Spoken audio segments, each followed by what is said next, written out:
Campanha para a manutenção do nosso grupo. Participe acessando nosso site. Olá, meus irmãos do nosso grupo espírita Francisco Xavier e também todos aqueles irmãos simpatizantes da doutrina dos espíritos. Então, neste momento, nós vamos a mais uma reflexão sobre o Evangelho segundo o Espiritismo. E nos caiu neste momento o capítulo 5, que versa sobre bem-aventurados os aflitos, no item 27, que coloca a seguinte questão: deve-se colocar um fim às provas do próximo? Então, foi uma questão colocada ao espírito protetor Bernardin em 1863, a seguinte pergunta: deve-se colocar um fim às provas do próximo, quando isso for possível, ou em respeito à vontade de Deus, é preciso deixá-la seguir o seu curso? Já dissemos muitas vezes que estão na Terra para concluir suas provas, e tudo o que lhes acontece é fruto de suas existências anteriores. É o peso da dívida que todos têm de pagar. Esse pensamento provoca reflexões em algumas pessoas e ideias que precisam ser combatidas, pois poderiam causar consequências desastrosas. Alguns pensam que a partir do momento em que se está na Terra para corrigir os erros de existências anteriores, é preciso deixar que as provas sigam seu curso. Existem os que acreditam que não é preciso fazer nada para atenuá-las, ao contrário, entendem que é melhor agravá-las, tornando-as assim mais proveitosas. Isso é um grande erro. Sim, as provas devem seguir o curso que foi traçado por Deus. Mas por acaso conhecem esse curso? Sabem até que ponto elas devem seguir? Elas devem ir? Será que o Pai Misericordioso não disse que o sofrimento desse irmão não deverá ir mais longe? Será que vocês não foram escolhidos pela providência, não como instrumento de suplício, para agravar-lhe o sofrimento, mas como um alívio para cicatrizar feridas que a justiça abriu? Quando estiverem na presença de um irmão que sofre, não devem dizer: é a justiça de Deus, é preciso que ela siga seu curso. Digam ao contrário: vejamos que meios o Pai Misericordioso colocou à minha disposição para suavizar o sofrimento desse irmão. Vejamos se as minhas consolações morais, o meu apoio material e os meus conselhos não podem ajudá-lo a transpor essa dificuldade com mais ânimo, paciência e resignação? Será que Deus não colocou em minhas mãos os meios para que eu consiga fazer cessar o sofrimento desse irmão? Será que não me foi dado também como prova ou como um meio de resgatar os meus erros, deter o mal e substituí-lo pela paz? Ajudem-se uns aos outros em suas provas e nunca se tornem instrumentos de tortura para ninguém. Esse pensamento deve revoltar todo homem de bom coração, principalmente o espírita, pois melhor do que os outros, ele deve compreender a extensão infinita da bondade de Deus. O espírita sabe que toda a sua vida deve ser um ato de amor e dedicação, e qualquer coisa que faça para contrariar as decisões do Senhor não irá alterar o curso da justiça divina. Ele pode, então, usar sem receio todos os esforços para suavizar a amargura da expiação do seu próximo, pois somente Deus poderá interrompê-la ou prolongá-la conforme julgue necessário. Sob o pretexto de que o sofrimento é merecido, não deveria o homem sentir-se no direito de aumentar ainda mais a aflição daqueles que têm contas a ajustar com seu passado?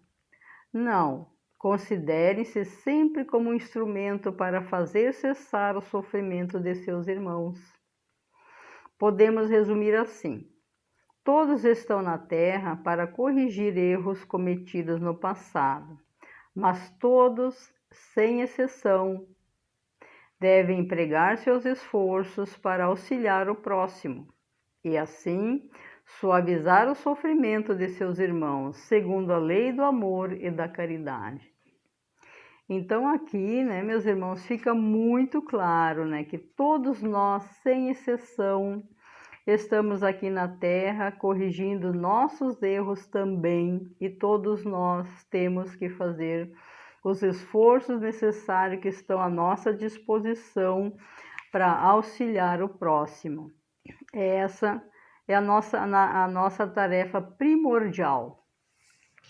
Então, essa questão assim que é colocada aqui, né, se nós devemos assim pôr fim às provas do próximo. Isso é uma questão muito delicada.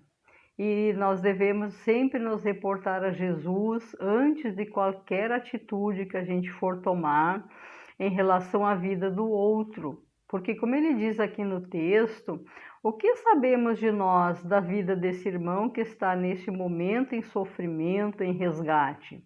O que sabemos nós do passado dele?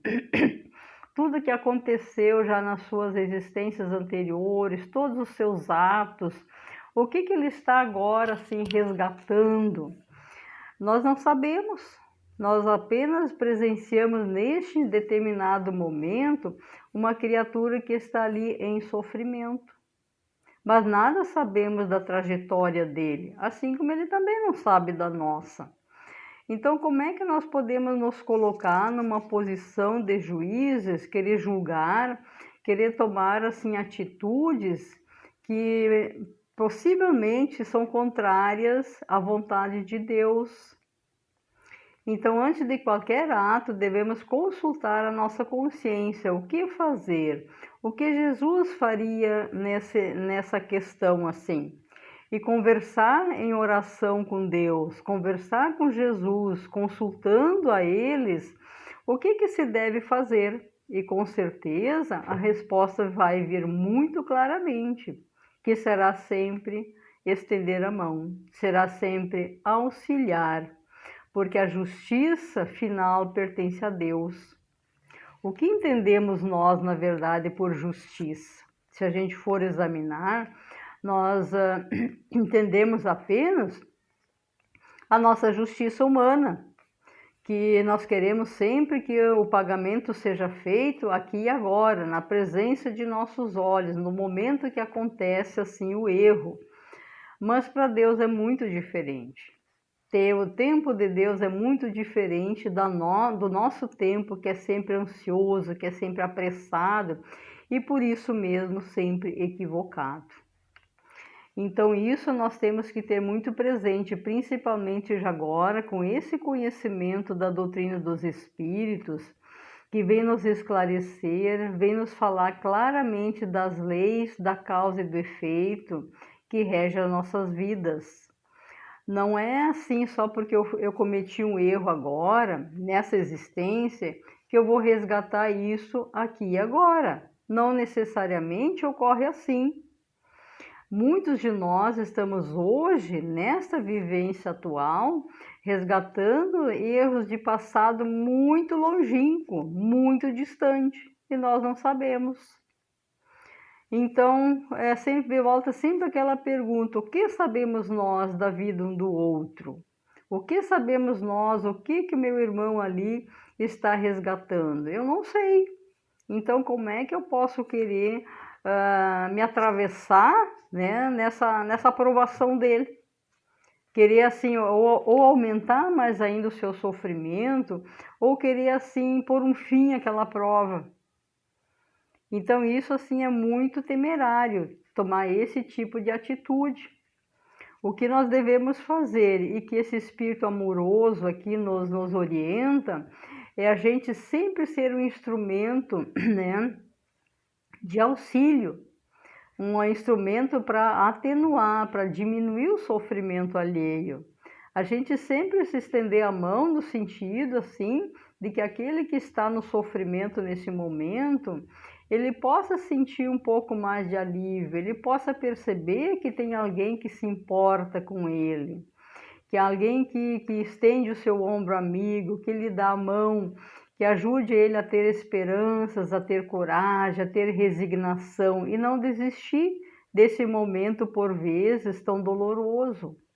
Então essas questões aqui que esse irmão coloca, né, que esse Espírito nos coloca, ele nos deixa assim pensando muito, né? E ele então faz esses questionamentos assim.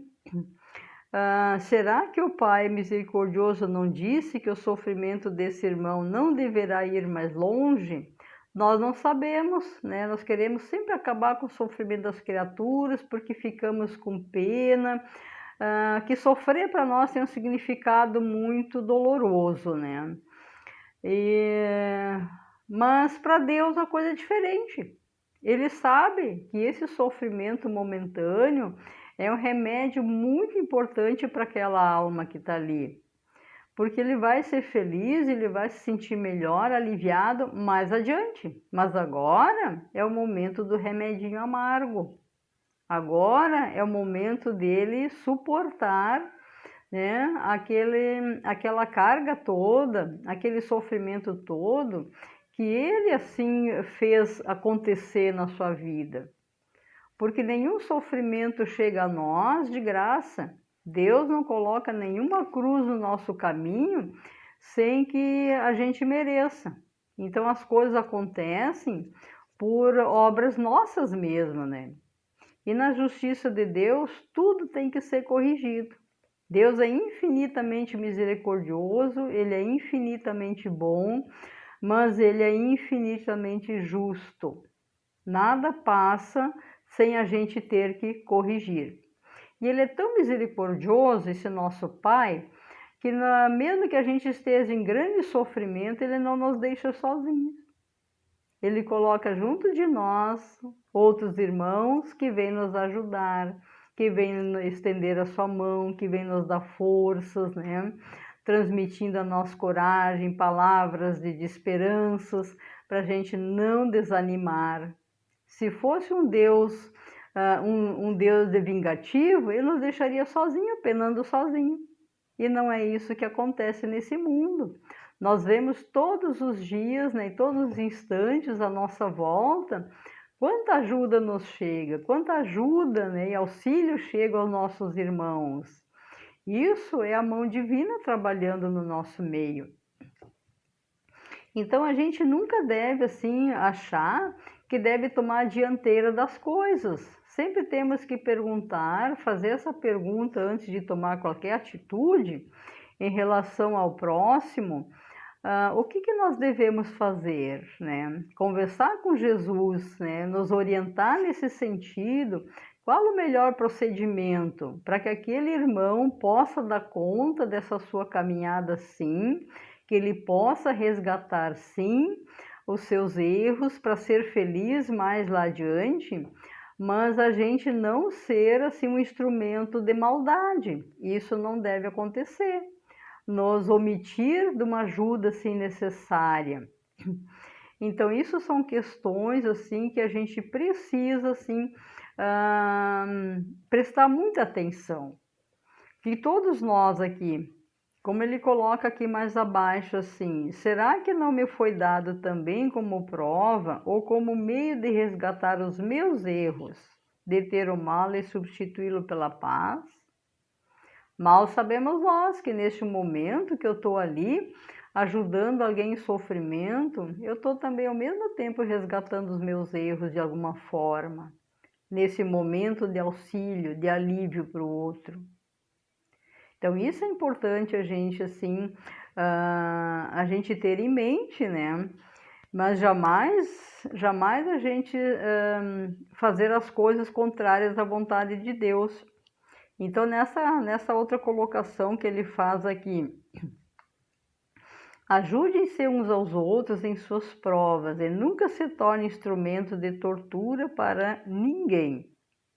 Esse pensamento deve revoltar todo homem de bom coração.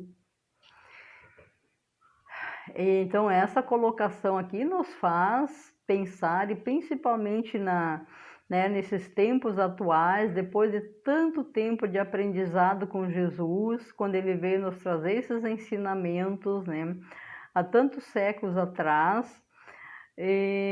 Então, essas lições com certeza já entraram no nosso coração e na nossa consciência. Então, diante desses acontecimentos, né, dessas criaturas à nossa volta que entram em sofrimento, a gente sabe muito bem o que a gente deve fazer. Basta consultar a nossa consciência, basta a gente consultar o Evangelho de Jesus, se estivermos em dúvida, mas nunca agir de maneira assim contrária às leis de Deus. Então aqui ele coloca também, só relendo um pouco mais abaixo,